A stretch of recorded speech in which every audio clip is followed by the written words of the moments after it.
জয় জগন্নাথ। আজ 11ই জুন বুধবার, বাংলায় 27শে জ্যৈষ্ঠ, শ্রী শ্রী জগন্নাথ দেবের স্নানযাত্রা মহোৎসব। সেটাই আজকের ভিডিওতে তোমাদের আজকে দেখাচ্ছি।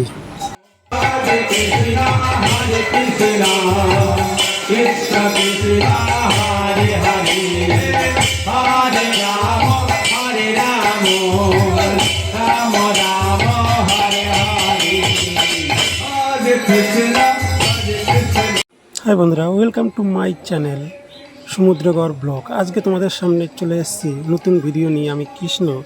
আজকে 11ই জুন বুধবার, বাংলায় 27শে জ্যৈষ্ঠ, শ্রী শ্রী জগন্নাথ দেবের স্নানযাত্রা মহোৎসব।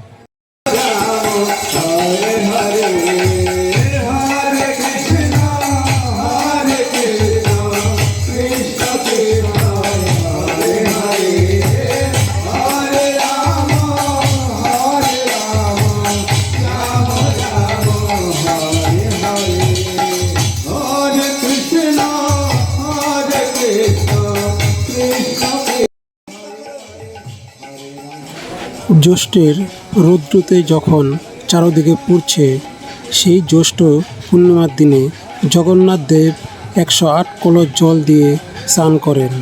এই স্নানই জগন্নাথ দেবের স্নানযাত্রা নামে পরিচিত। আর এই জগন্নাথ দেবের সেই পবিত্র স্নানযাত্রা তিথিটি হচ্ছে জ্যৈষ্ঠ পূর্ণিমা বা দেব স্নান নামে পরিচিত। পুরীর রাজা ইন্দ্রদ্যুম্ন জগন্নাথ দেবের স্নানযাত্রার শুরু করেন।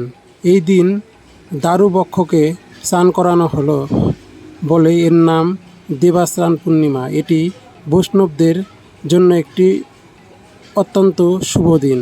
স্নান পর্ব সম্পন্ন হওয়ার পর গজবেশে সাজানো হয়। এরপর জগন্নাথ 15 দিন প্রভু অসুস্থ হয়ে জ্বরে আক্রান্ত হয়ে থাকে, লোকচক্ষুর অন্তরালে থাকে, যা অবসর বা অনাসর কাল নামে পরিচিত।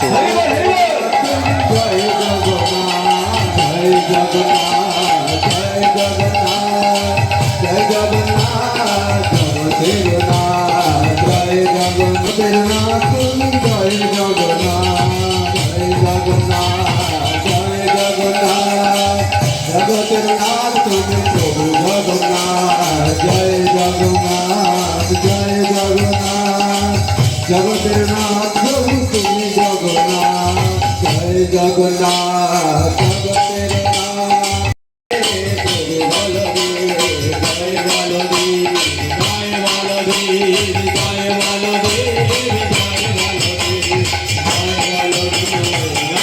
বলদেব, জয় বলদেব, জয় বলদেব, জয় বলদেব, জয় সুভদ্রা,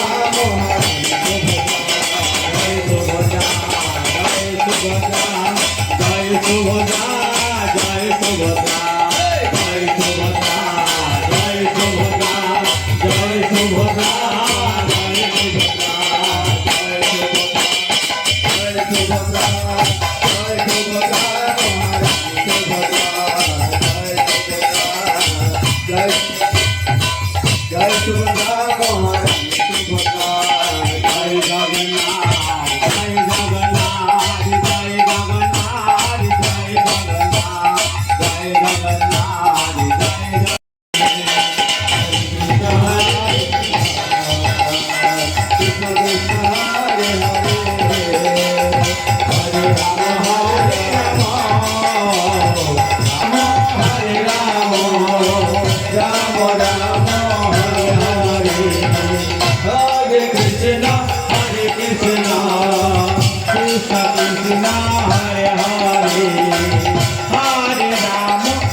আজকে আমি এসেছি আমাদের সমুদ্রগড় রথযাত্রার শ্রী শ্রী জগন্নাথ দেবের স্নানযাত্রা উপলক্ষে।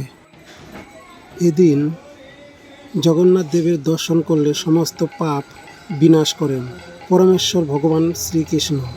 স্বয়ং ভগবান শ্রীকৃষ্ণই পুরীতে জগন্নাথ বা দারুবম্ভ রূপে অবস্থান করেন।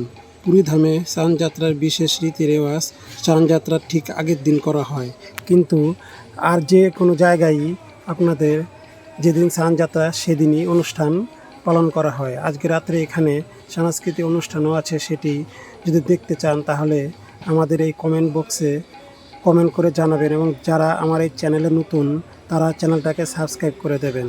পরবর্তীতে নতুন কোনো ভিডিও আসলেই আপনাদের কাছে নোটিফিকেশন চলে যাবে। তাহলে ভিডিওটা বন্ধুরা কীরকম লাগলো, ভালো লাগলে আমার চ্যানেলটা লাইক, শেয়ার এবং কমেন্ট করবেন।